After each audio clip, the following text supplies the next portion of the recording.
America থেকে ইংল্যান্ডের উদ্দেশ্যে রওনা দিয়েছে। প্লেনে রয়েছে দুইজন পাইলট। প্রধান পাইলটের নাম হচ্ছে ক্যাপ্টেন উইলিয়াম, আর তার কো পাইলট ড্যানিয়েল। এই উইলিয়াম এবং ড্যানিয়েল এর আগেও বেশ কয়েকবার পার্টনার হয়েছেন, এজন্য এবারও তারা বেশ খুশি। আশা করা যায় যে এই যাত্রাটাও সুন্দরভাবে পার হবে।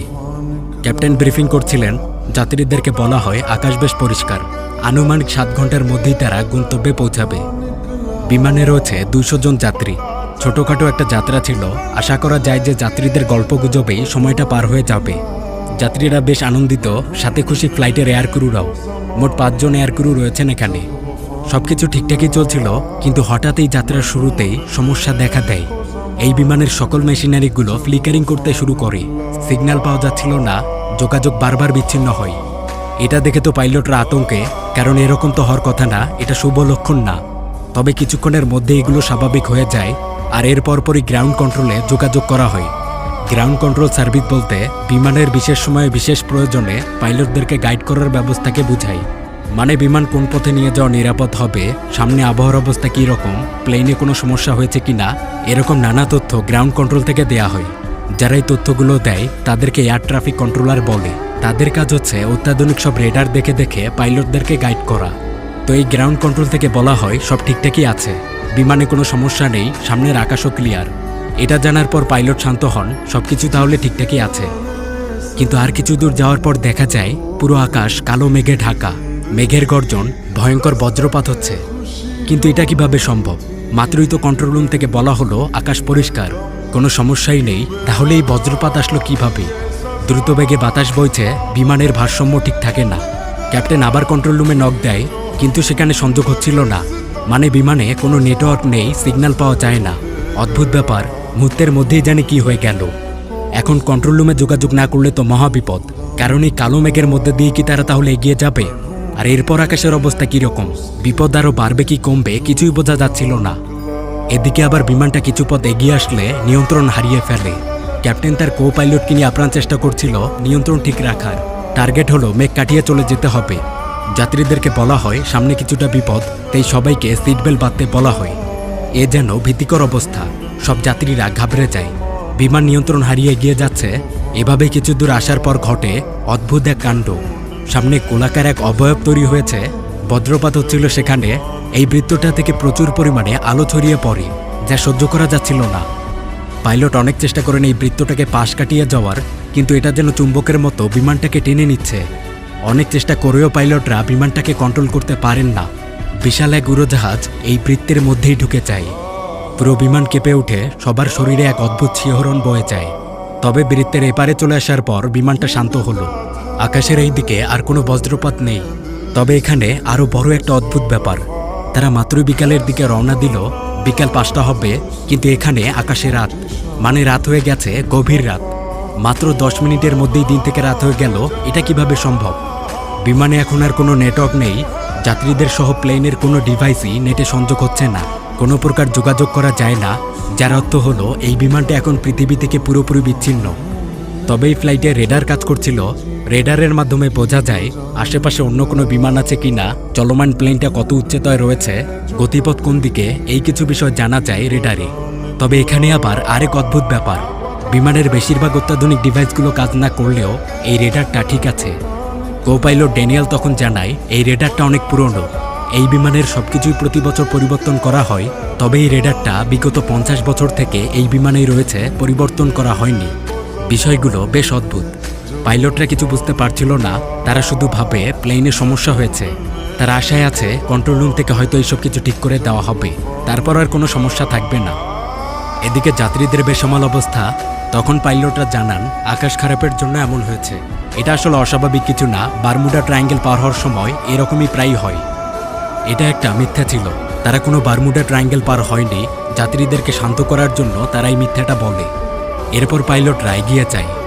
কিছুক্ষণ পর ক্যাপ্টেন লক্ষ্য করেন রেডারে তারা ব্যতীত অন্য কোনো বিমানের চিহ্নই নেই। মানে তাদের কাছাকাছি 50 মাইল পথ পর্যন্ত অন্য কোনো বিমান আর নেই। এরকম তো হওয়ার কথা না, আকাশের এত বড় পথ নিয়ে তারা শুধু একাই এখানে রয়েছে।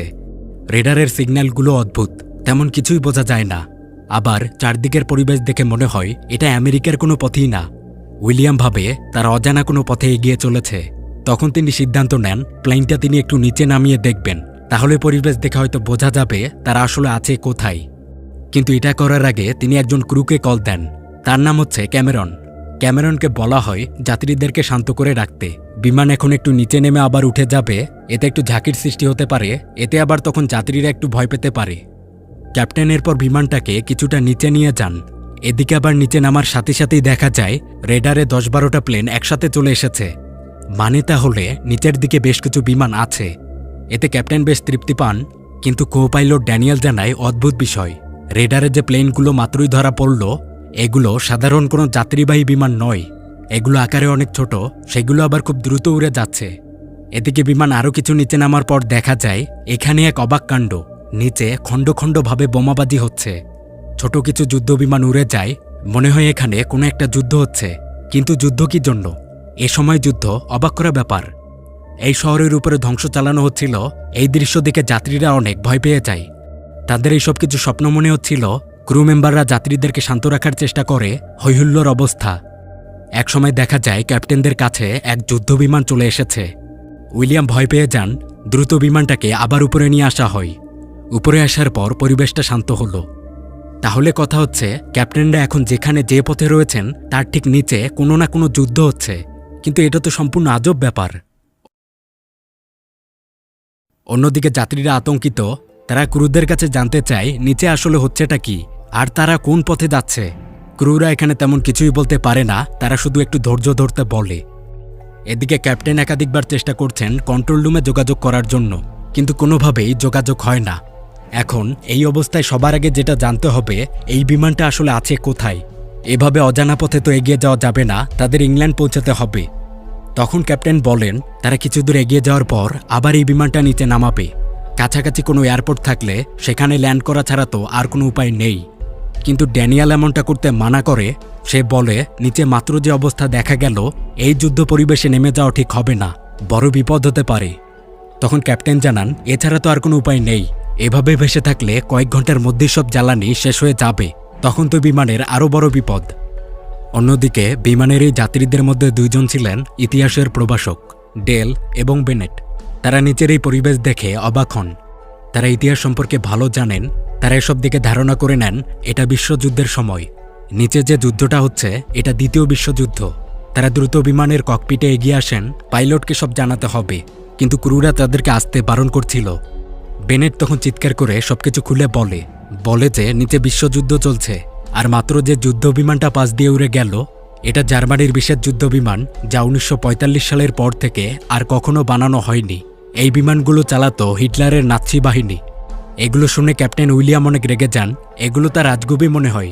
বেনেটদেরকে চলে যেতে বলা হচ্ছিল, কিন্তু তারা বারবার বলে যাচ্ছে তারা এখন বিশ্বযুদ্ধের সময়ে কোনো এক অদ্ভুত কারণে তারা টাইম ট্রাভেলই করেছে। বেনেট এ সময় দেখে বিমানের কোনো যন্ত্রে নেটওয়ার্ক নেই।